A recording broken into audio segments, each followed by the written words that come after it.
still here. It's just too perfect of a spot not to do 2 5-Sip Fridays.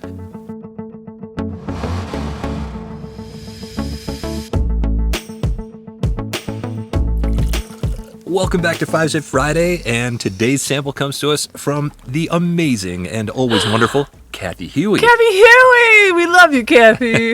If it's your first time joining us for 5-Sip Friday, we nose the glass, take 5 sips, try and figure out what the heck we're drinking, say whether or not we like it, and ultimately it is revealed. And I just want to get into this one because it looks gorgeous.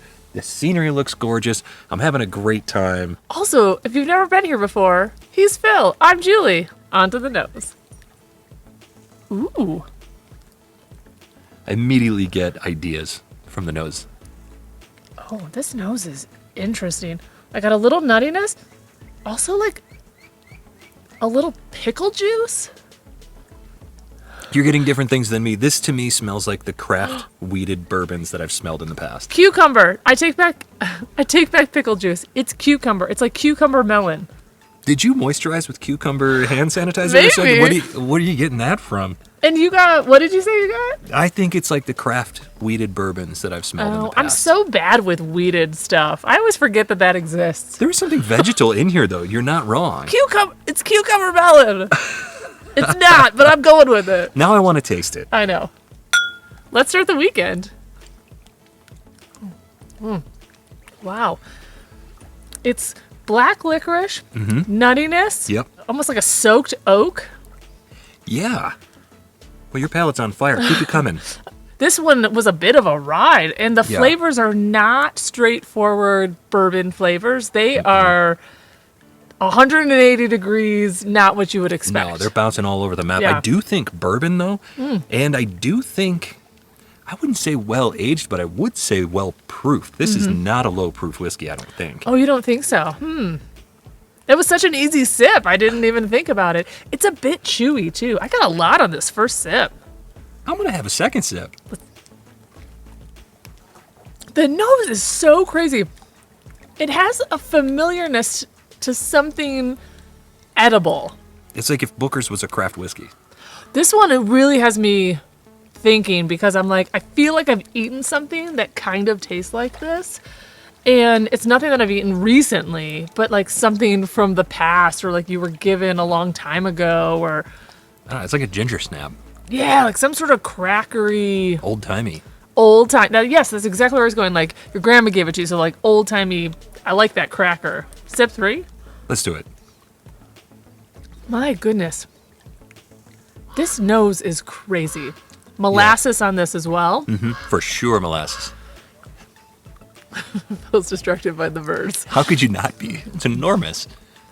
Wow, I want to know what this is so bad. I actually don't think it tastes like a bourbon. Don't think it tastes like a rye. I think it's probably a bourbon. Some sort of white grape thing going on. This intrigues me. It like super molassesy, almost like a really deep. I almost want to say cherry, but like a grape flavor. Maybe it's like a melon. I don't know. Do you think this is maybe a finished whiskey? Maybe. Because it's almost like a wine finished whiskey, but it's so proofy. Like, I don't know of many, if any, super high proof finished whiskey, like wine finished whiskeys. Yeah. Like cigar blends and stuff like that, sure, but wine finishing is usually lower proof.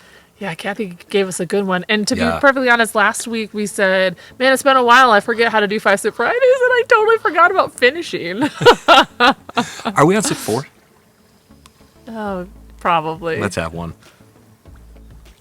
Yeah, there's like old-timey candy shop flavors in there. Yeah. It's not overly sweet. It's like an old-timey candy that's... Yeah, it's not sweet at all. It's like mid to low level sweetness. Yeah. It's also buttery. Yeah.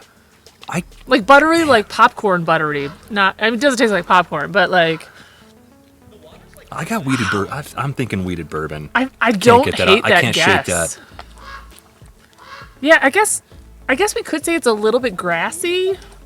Wow. I would agree. I think that's maybe why I keep thinking craft. Man, I can't wait to find out the actual profile of this, like what it's supposed to taste like.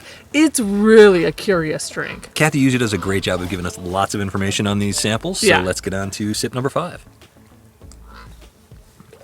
Ton of butterscotch. because I let it run all the way to the back of my tongue. I took a big sip, lots of butterscotch right down Main Street there. That's the sweetest note that I've gotten, and even that was completely overwhelmed almost immediately by sort of a spicy, bready, less sweet flavor that came across. I like it. Do you like it? I do like it. I like it for multiple reasons. I like it because it really has me perplexed, and I feel like the flavors are so interesting. Yeah. Like nothing like I've drank before, I don't think. I think it's really cohesive for as not crazy as a sip this is, but for the flavors, I feel like they work really well together. Well, and things aren't sticking out at all. It's all very cohesive. I completely agree. It's very chewy too. Chewy, singular recipe. Yeah. It's great. Do you have any guesses on this? Because it reminds me of a whiskey that I'll mention, but what are you thinking? Well, I don't hate your wheat guess because I'm not good at picking out wheaters. And I don't really feel like it's a bourbon or a rye, but if I had to guess between a bourbon and a rye, I guess I would go rye on this. Mm-hmm. It feels like there's a little bit more of that like funky presence that you would get on that versus... Funky is a good way to describe this, yeah. So I feel like it's a little bit more there than it would be a bourbon, and I know you're going to probably go with wheater, so I'm going to play not devil's advocate, but I'm going to flip the coin and be like, I'm going to take the rye. Hedge the bets a little bit. Hedge the bets a little bit. I literally have no idea what this is. The proof is really interesting, too, because I actually don't think it's very proofy. Like, really?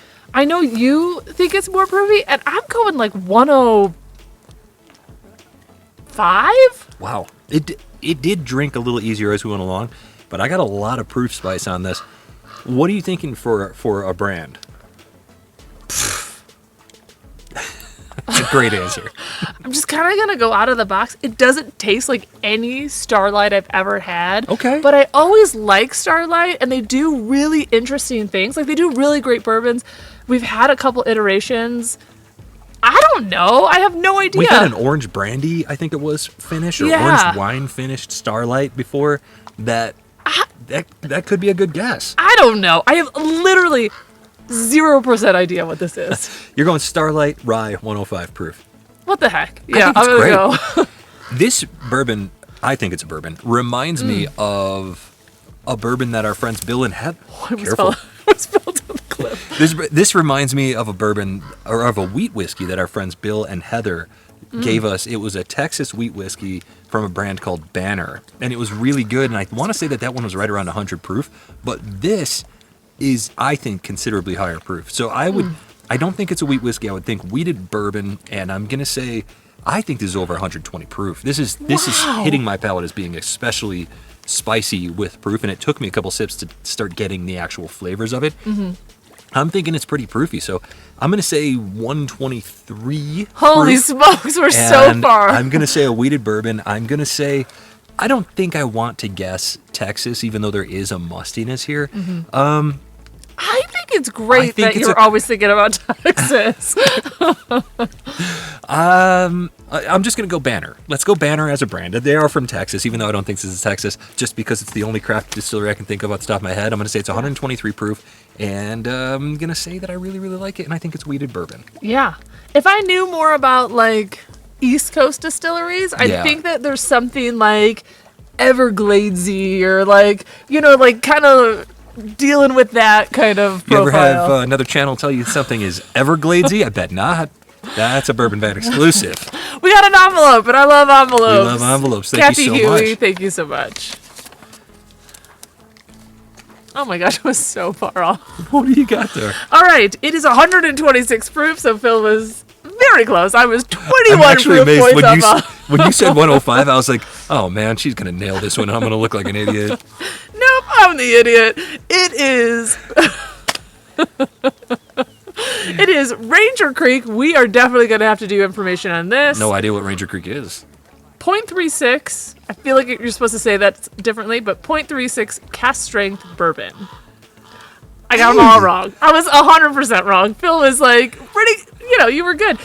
Any idea where Ranger Creek is?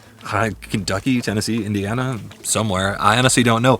We will find out. We will put it on the bottom of the screen or the top, wherever it fits better in the graphic, and you're learning this in real time along with us. So whatever it is, I liked it very much. I thought it was super unique. Yeah, I thought it was really interesting. I really liked it. Very cohesive, a great sample. Thank you so much for challenging our palates and for confusing the heck out of us, Kathy Hughey. This was fantastic, and from wherever we are. To wherever you are. Cheers. Cheers. Thanks, Kathy. Now can I sit in a rocking chair? Absolutely.